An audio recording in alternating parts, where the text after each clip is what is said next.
Imagine a world where parenting is a community effort, where every member of the family pitches in to raise the young. Welcome to the wild side of parenting. In the animal kingdom, cooperation and community are key to raising the next generation. And it's not just the parents who are involved. Many species have evolved to share the responsibilities of childcare, and it's amazing to see how it works.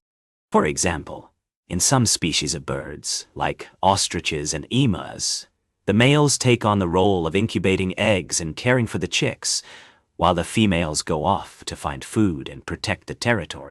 This shared responsibility gives the young a better chance of survival, and it's a great example of how community parenting can be beneficial. In other species, like wolves and lions, the whole pack or pride comes together to raise the young. The females will often give birth to their cubs or pups around the same time, and then they'll all work together to feed and protect them. This communal approach to parenting not only helps to ensure the survival of the young, but it also strengthens the bonds within the community. This kind of cooperation is also seen in species like elephants, where the older females or grandmothers play a big role in raising the young. They'll often take on a mentoring role, teaching the younger females important skills like finding food and avoiding predators. This passing down of knowledge and experience is crucial for the survival of the species, and it's a great example of how community parenting can have long-term benefits. In some species of primates, like chimpanzees and gorillas, the community will often come together to care for an orphaned or injured young one. They'll work together to feed and protect it, and even teach it important skills like foraging and social behavior. This kind of community support is essential for the young one's survival, and it's a great example of how parenting can be a collective effort. The idea of community parenting is not unique to the animal kingdom, and it's something that we can learn from. By working together and supporting each other, we can create a stronger, more resilient community that benefits everyone, especially the younger. This concept of community parenting is especially evident in species like wolves, where the entire pack plays a role in raising the pups.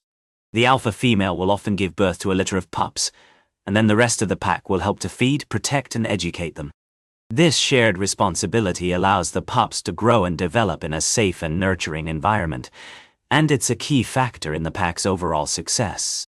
In a similar way, many bird species will also work together to raise their young. Some birds will even act as babysitters, watching over the nests of other birds while they're out foraging for food. This level of cooperation is crucial for the survival of the species, and it's a great example of how community parenting can be beneficial for everyone involved.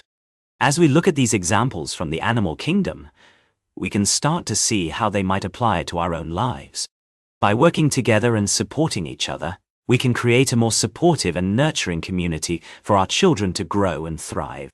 This might mean being more involved in our local schools, volunteering for community programs, or simply being a good neighbor and friend to those around us. By embracing the idea of community parenting, we can help to build stronger, more resilient families and communities. And as we wrap up this series on parenting in the animal kingdom, we hope you'll join us in thinking about how we can apply these lessons to our own lives.